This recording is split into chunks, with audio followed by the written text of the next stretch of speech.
Hi friends, good morning. ఈరోజు మేము శృంగేరి నుంచి చెక్అవుట్ అయిపోతున్నాము. కొల్లూరు మూకాంబిక టెంపుల్కి వెళ్తున్నాము. వెళ్ళే దారిలో ఉన్న ఈ అగుంబా ఘాట్ దగ్గర మాత్రం దిగడం మర్చిపోవద్దు. ఇది ఒక సన్సెట్ పాయింట్, బట్ డేలో కూడా వ్యూ చాలా బాగుంది.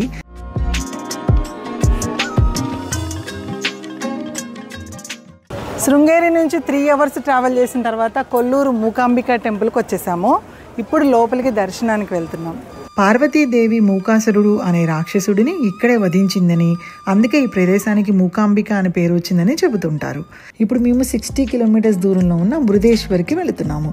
ఇలా పచ్చని ప్రకృతిని ఆస్వాదిస్తూ ఇదిగోండి, ఇలా ఎంటర్ అవుతూనే చాలా పాజిటివ్ వైబ్స్ వస్తున్నాయి.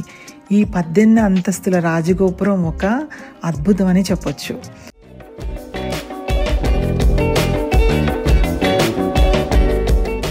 వన్స్ 18th ఫ్లోర్ నుంచి అరేబియా సముద్రం ఒడ్డునున్న ఈ మహాశివుని విగ్రహం చూస్తుంటే కైలాసంలో ఉన్న పరమశివుని దర్శనమైనంత సంతోషంగా, తృప్తిగా అనిపించిందండి. ఈ ఆలయ ప్రాంగణం అంతా తిరిగి చూడడానికి ఆల్మోస్ట్ 3 to 4 అవర్స్ పడుతుందండి. మీరు మీ టైంని ఈవినింగ్ ప్లాన్ చేసుకున్నారంటే శివుని విగ్రహాన్ని డే లైట్లో చూడొచ్చు, అలాగే నైట్ లైట్లో కూడా చూడొచ్చు. అసలు డేలో అద్భుతంగా ఉందంటే నైట్లో ఇంకా అద్భుతంగా ఉంది. బంగారు రంగులో శివుడు అయితే మెరిసిపోతున్నాడు.